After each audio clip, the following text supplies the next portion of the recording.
নমস্কার, শুরু করছি বেঙ্গল লাইন আর আপনাদের সঙ্গে রয়েছে আমি সানন্দা। প্রথমে যেদিকে নজর রাখবো, আপনাদের জানাবো যে বাংলাদেশি সন্দেহে একেবারে দেশ ছাড়া সেই ছবি আপনাদের সামনে আমরা প্রথমে তুলে ধরবো। জানাবো কোচবিহারের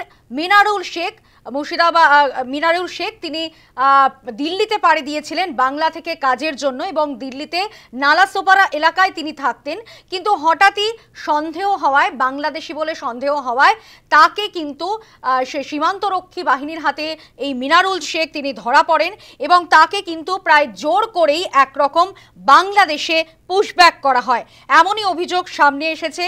এবং ইতিমধ্যেই কিন্তু এই মিনারুল শেখ তিনি বারবারই কিন্তু দাবি জানিয়েছিল যে তিনি ভারতীয়, কিন্তু তার কথা শোনা হয়নি, তাকে এক প্রকার জোর করেই বাংলাদেশে পাঠিয়ে দেওয়া হয়।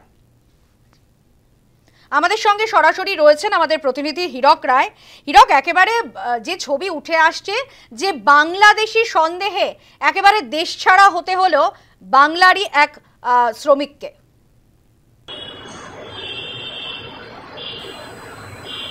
দেখো, একদম ঠিকই। এই যে মুর্শিদাবাদের যে যুবক, সে কিন্তু কাজের সন্ধানে সে কিন্তু দিল্লি পাড়ি দিয়েছিল এবং সেখান থেকে কিন্তু তাকে বাংলাদেশি সন্দেহ, সেখান থেকে কিন্তু তাকে গ্রেফতার করা হয় এবং পরবর্তীতে বিএসএফের মদতে কিন্তু সেখান থেকে তাকে ভারত থেকে একদম বাংলাদেশে পুশব্যাক করা হয়।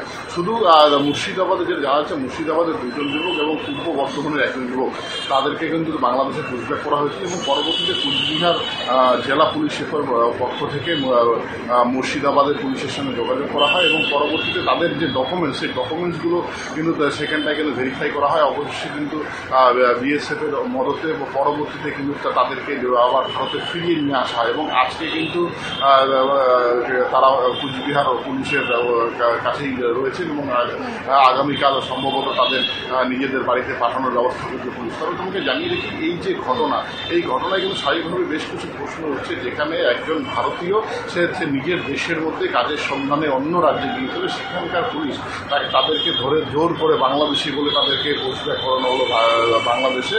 এই যে ঘটনা, এই ঘটনায় কিন্তু যথেষ্ট বেশ কিছু প্রশ্ন উঠছে। তাহলে তাদের যে এখানে প্রশ্ন যে ভারতীয় হওয়ার প্রমাণ পাওয়ার পরেও কেন তাদেরকে বাংলাদেশে এভাবে পুশব্যাক করা হলো, যেখানে তা জানা যাচ্ছে যে একটা সোশ্যাল মিডিয়া ইতিমধ্যে ভাইরালও হয়েছে সেই ছবি, সেখানে বারবার চিৎকার করে মিনারুল শেখ দাবি করছেন তিনি ভারতীয়, কিন্তু তারপরেও এই ঘটনা।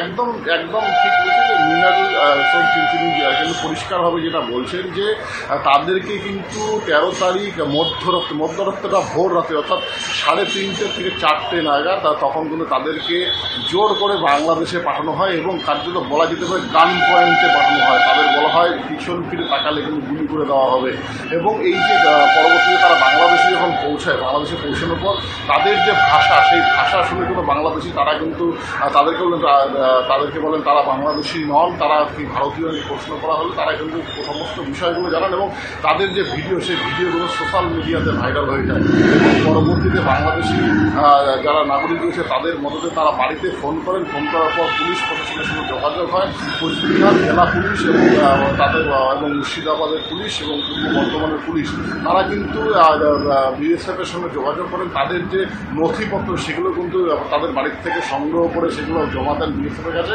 অবশেষে কিন্তু শুধুমাত্র বাংলা ভাষী বলেই কি এরকম ঘটনা ঘটছে? এবং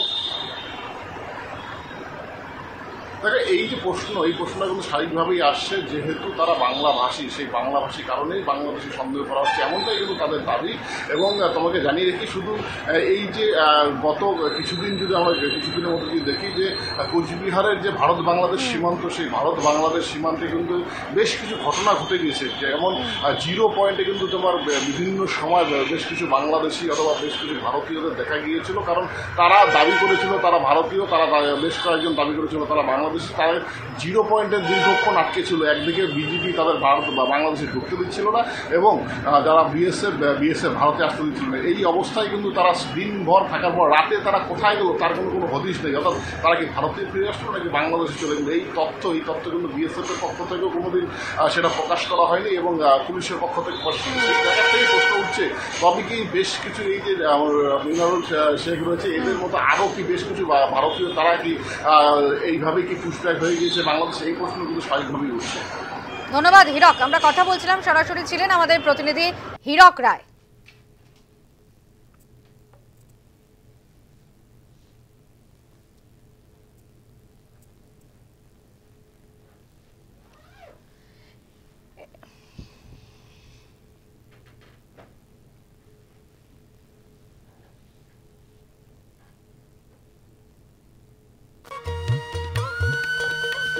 এরপর একটা বিরতি নেব, বিরতির পরে যে ছবির দিকে আমরা নজর রাখবো, জাল আধার চক্রের পর্দাফাঁস, শিলিগুড়িতে গ্রেফতার 7 জন। এই খবর নিয়ে ফিরছি একটা বিরতির পর, সঙ্গে থাকুন। ফিরে এলাম বিরতির পর, দেখছেন বেঙ্গল লাইন। এবার যে ছবিতে নজর রাখবো, জাল আধার চক্রের পর্দাফাঁস, শিলিগুড়িতে গ্রেফতার করা হলো 7 জন।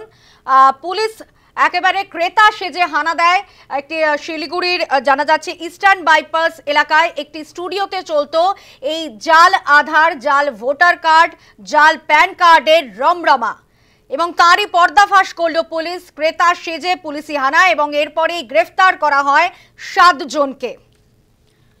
ক্রেতা সেজে পুলিশের হানা, 7 জন, পুলিশের জালে হাতে নাতে পাকড়াও 7 জন।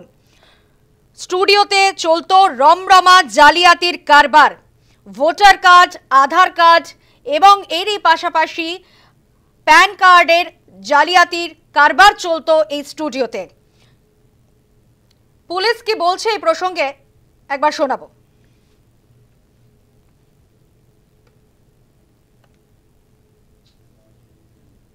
7 জনকে ডিটেন করেছি। আচ্ছা, জিজ্ঞাসাবাদ চলবে। আচ্ছা, সিজার হবার আছে।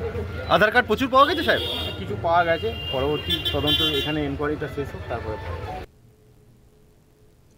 শিলিগুড়ির ইস্টার্ন বাইপাস এলাকার একটি বহুতল building a special operation group এবং ভক্তিনগর থানার পুলিশ অভিযান চালায়। জাল আধার কার্ড তৈরি হচ্ছিল এখানে, জাল আধার, প্যান এবং ভোটার কার্ডের রমরমা ব্যবসা চলছিল এই স্টুডিওতে। এখনো পর্যন্ত 7 জন পুলিশের জালে।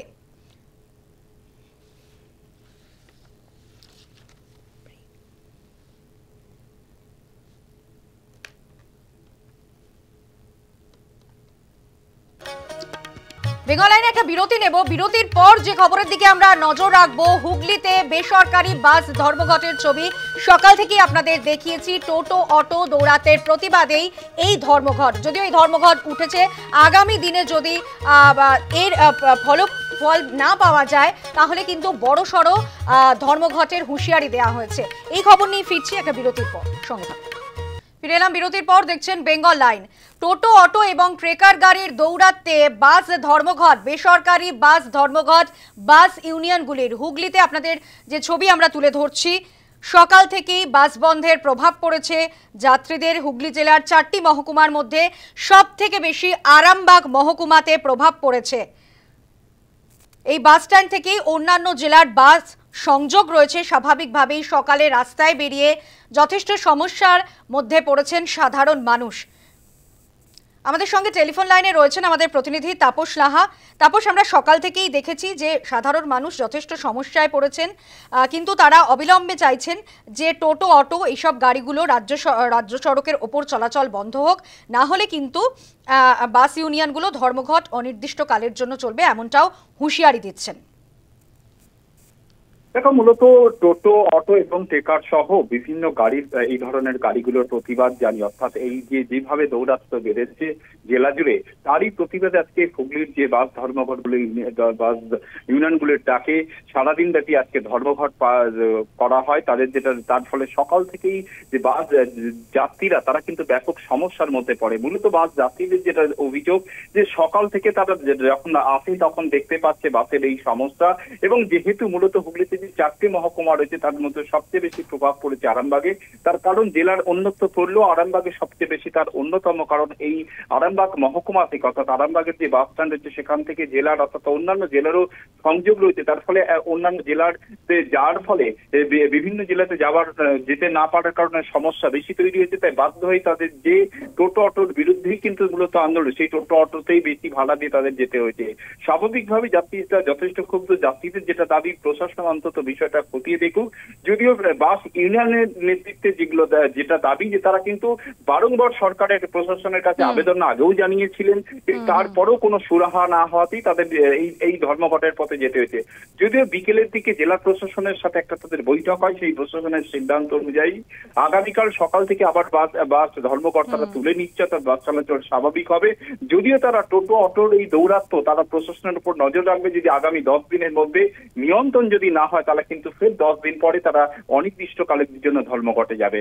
স্বাভাবিকভাবেই তার প্রত্যেকে চাইছে একটা সুষ্ঠু সমাধান। ধন্যবাদ তাপস। আমরা কথা বলছিলাম আমাদের প্রতিনিধি তাপস লাহার সঙ্গে। বাসের মালিকরা কি বলছেন এই প্রসঙ্গে শোনাবো।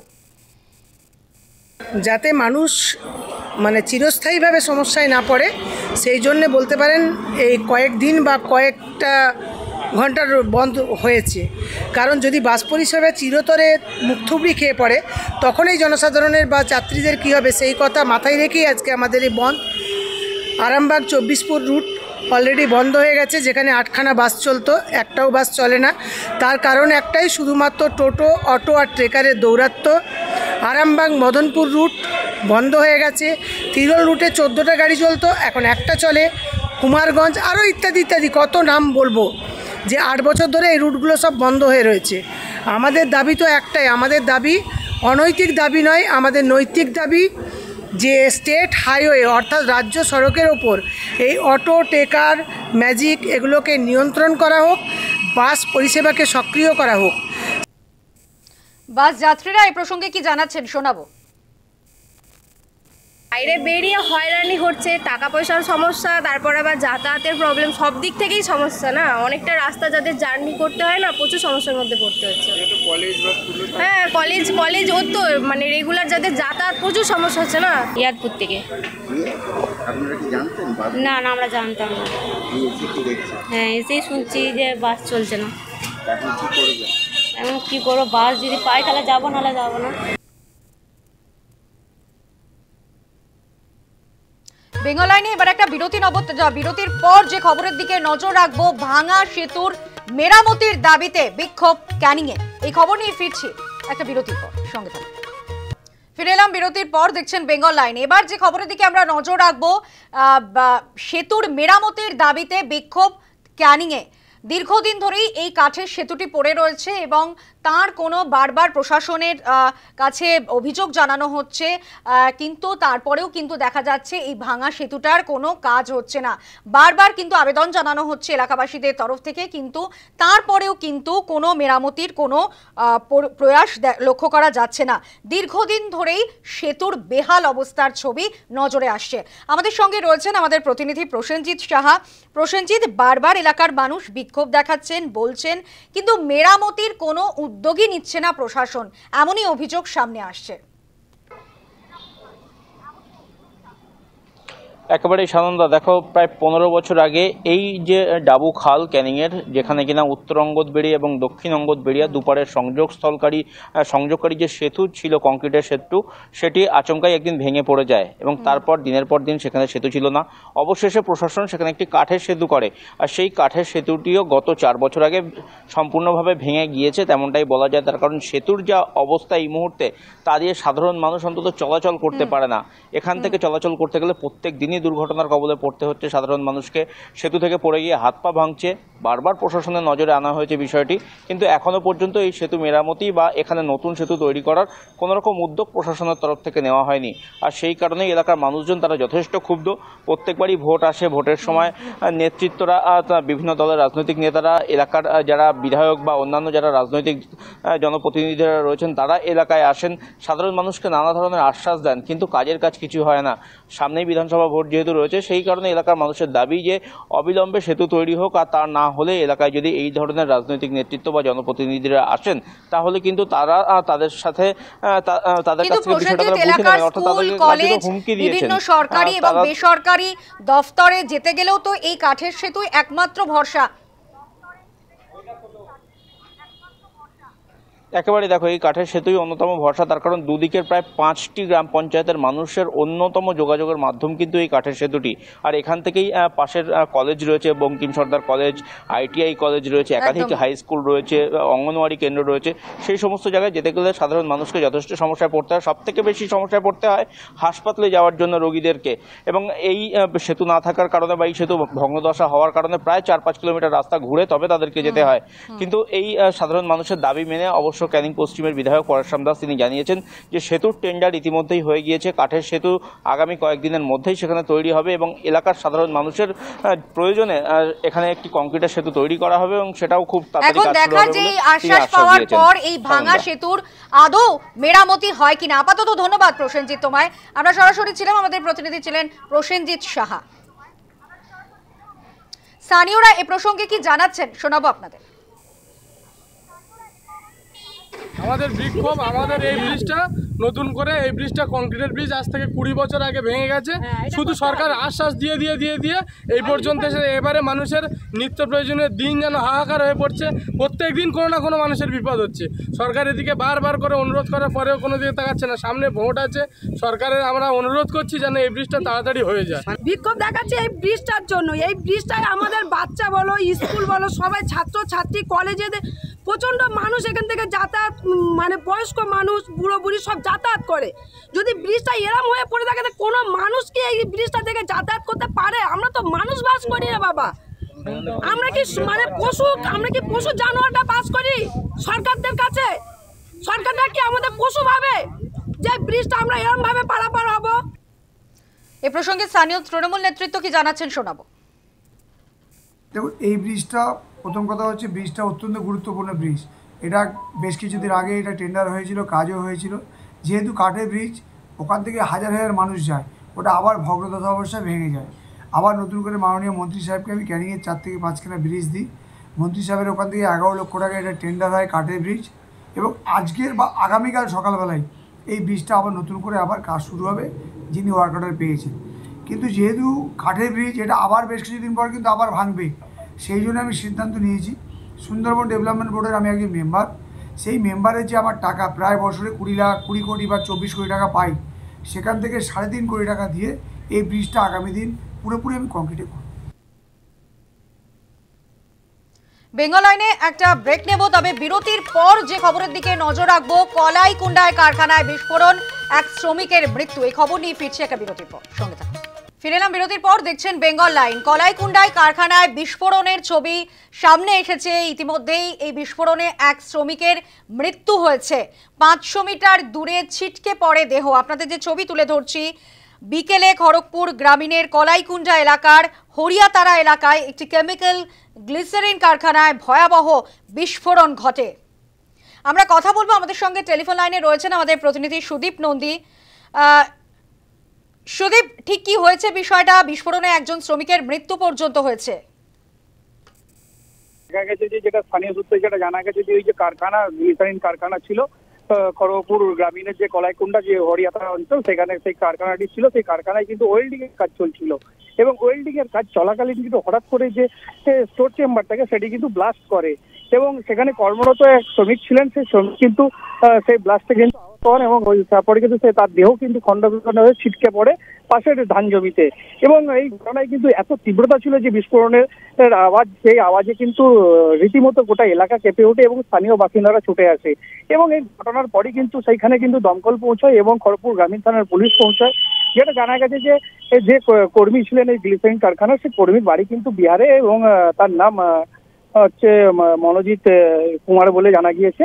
এবং গোটা ঘটনার কিন্তু তদন্ত করছে খড়গপুর গ্রামীণ থানার পুলিশ। যদিও এই বিস্ফোরণের ঘটনায় কিন্তু রীতিমতো আতঙ্ক ছড়িয়েছে এলাকাবাসীদের মধ্যে। কারণ সুদীপ, বিস্ফোরণের তীব্রতা অনেকটাই বেশি ছিল।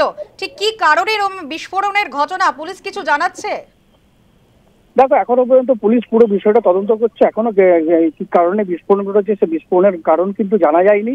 যেটা স্থানীয় সূত্রে যেটা জানা গেছে যে, ওই এখানে কিন্তু ওয়েল্ডিং এর কাজ চলছিল কারখানার ভেতরে, এবং ওয়েল্ডিং এর কাজ চলাকালীনই কিন্তু এই বিস্ফোরণ ঘটে, এবং সেইখান থেকে কিন্তু সূত্রপাত বলে একটা প্রাথমিক ধারণা অনুমান করা হচ্ছে।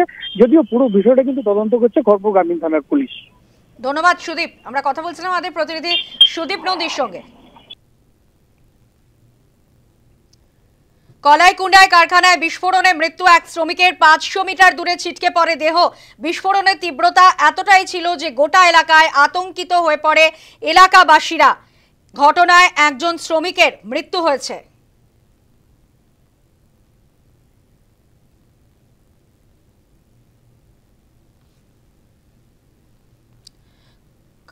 কলাইকুণ্ডায় কারখানায় বিস্ফোরণের ঘটনায় বিস্ফোরণের মৃত্যু এক শ্রমিকের। 500 মিটার দূরে ছিটকে পড়ে দেহ। বিকেলে খড়গপুর গ্রামীণের কলাইকুণ্ডা এলাকার হরিয়াতারা এলাকায় একটি কেমিক্যাল গ্লিসারিন কারখানায় ভয়াবহ বিস্ফোরণ ঘটে। এখনও বিস্ফোরণের কারণ স্পষ্ট নয়। ঠিক কী কারণে বিস্ফোরণের ঘটনা ঘটেছে, কিভাবে বিস্ফোরণ, তা এখনও স্পষ্ট নয়। তবে বিস্ফোরণের তীব্রতা অনেকটাই বেশি ছিল। স্বাভাবিকভাবেই এলাকায় বাসীরা আতঙ্কিত শ্রমিকরা কি জানাচ্ছেন এ বিষয়ে শোনাবো। आवाज सुनाई दिया। हाँ आवाज सुनाई दी। हाँ, तो उसके बाद तो तब तुम किधर आए? आज नीचे ही थे। और उधर आजू बाजू में कोई काम कर रहा था क्या? नहीं, सिर्फ 3 लोग था उधर। 3 लोग और एक लोग। और वो एक ही आदमी था।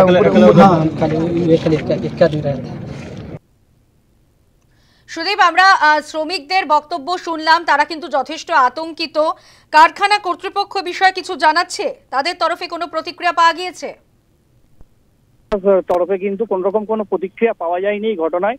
যদিও পুলিশ পুরো বিষয়টা তদন্ত করছে, কি কারণে বিস্ফোরণ ঘটেছে, কি কেন এই ঘটনা ঘটলো এবং কারখানায় কোনো সেফটি ব্যবস্থা ছিল কিনা বা সেরকম কোনো কিছু, পুরো বিষয় কিন্তু তদন্ত করছে খড়গপুর গ্রামীণ থানার পুলিশ। যদিও কারখানা কর্তৃপক্ষের তরফে এখনো কোনো প্রতিক্রিয়া পাওয়া যায়নি। সুদীপ, সঙ্গে থাকো। যে ছবি দেখাচ্ছি আপনাদেরকে, কলাইকুণ্ডায় কারখানায় বিস্ফোরণ, একজন শ্রমিকের মৃত্যু হয়েছে। বিস্ফোরণের তীব্রতা অনেকটাই বেশি ছিল, যার ফলে কিন্তু আতঙ্কিত হয়ে পড়েন শ্রমিকরা। এলাকাবাসীরা তারাও কিন্তু যথেষ্ট আতঙ্কিত এই ঘটনায়। 500 মিটার দূরে ছিটকে পড়ে দেহ। কিন্তু কি কারণে এই বিস্ফোরণের ঘটনা তা এখনো স্পষ্ট নয়। পুলিশ তদন্ত শুরু করেছে। আপনারা দেখছেন সেই ছবি। হঠাৎ করে বিস্ফোরণের ঘটনা, এক শ্রমিকের মৃত্যু হয়েছে কলাইকুণ্ডায় কারখানায় বিস্ফোরণের ঘটনায়। তবে ঠিক কী কারণে তা এখনো পর্যন্ত স্পষ্ট নয়। ধন্যবাদ সুদীপ। আপাতত আমরা কথা বলছিলাম আমাদের প্রতিনিধি সুদীপ নন্দীর সঙ্গে।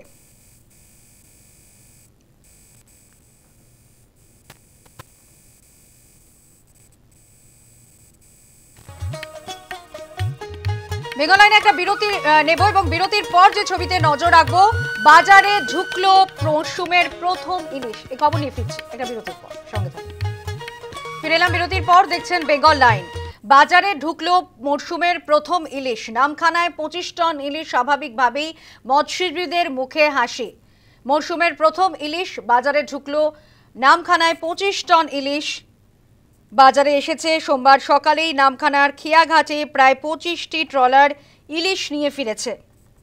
মৎস্যজীবীরা জানাচ্ছেন যে মূলত আবহাওয়া অনুকূল থাকার কারণেই ট্রলারগুলি ভালো ইলিশ পেয়েছে।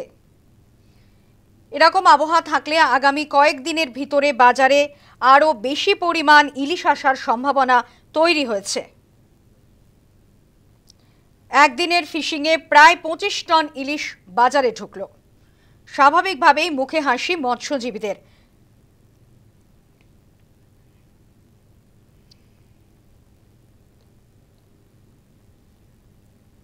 প্রতিবেদন তুলে ধরেছেন আমাদের প্রতিনিধি প্রসেনজিৎ সাহা।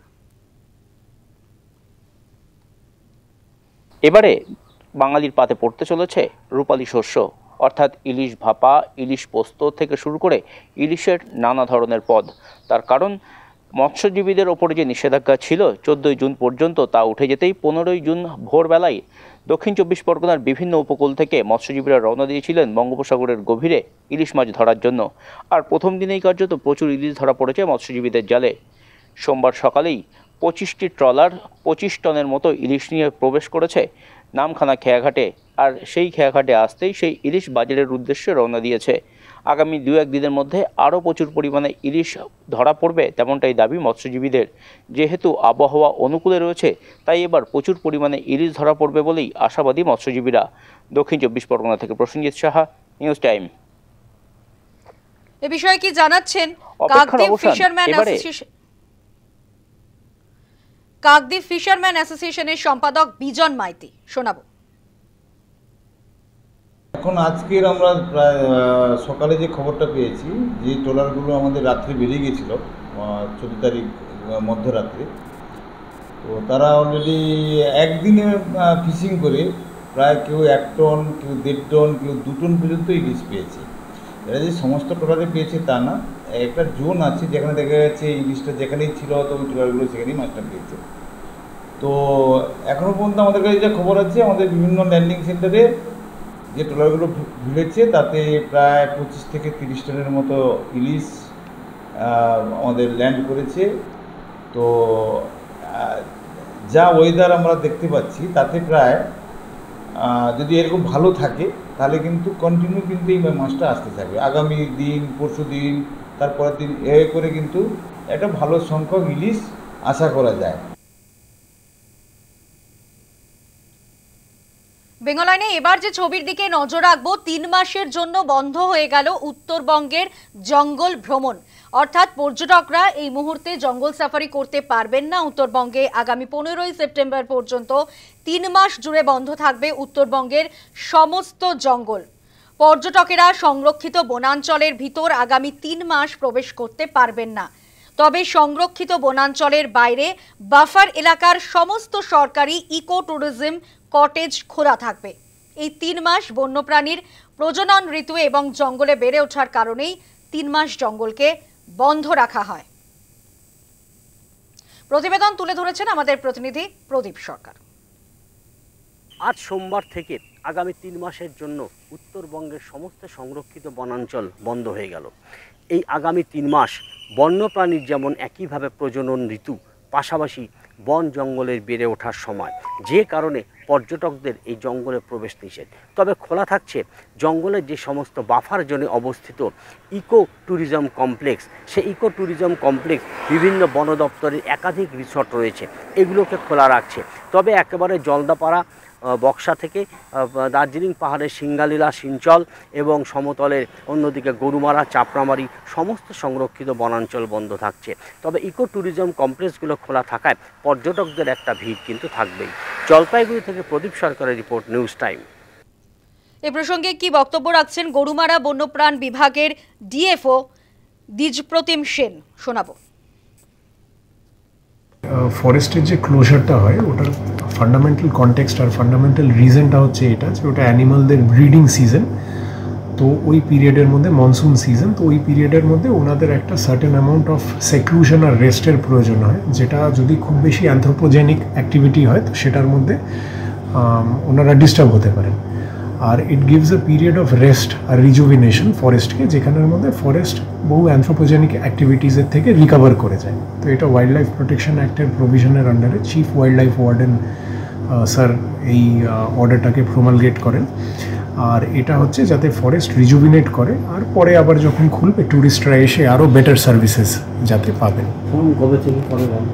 এটা 15 জুনের পরে বন্ধ হবে, আপ টু সেপ্টেম্বর, 3 মান্থস। আর এখানের মধ্যে ট্যুরিস্টের এন্ট্রির মধ্যে রেস্ট্রিকশনস থাকবে, বাট সারাউন্ডিং এরিয়াজে যে ইকো ট্যুরিজম কটেজেস এটসেট্রা আছে, তো এটার জন্য আই আন্ডারস্ট্যান্ড দ্যাট এটার জন্য একটা স্পেশাল অর্ডার করে অনেক সময়ের মধ্যে এক্সেপশনাল কেসেসের মধ্যে এগুলোকে ওপেন রাখা হয়।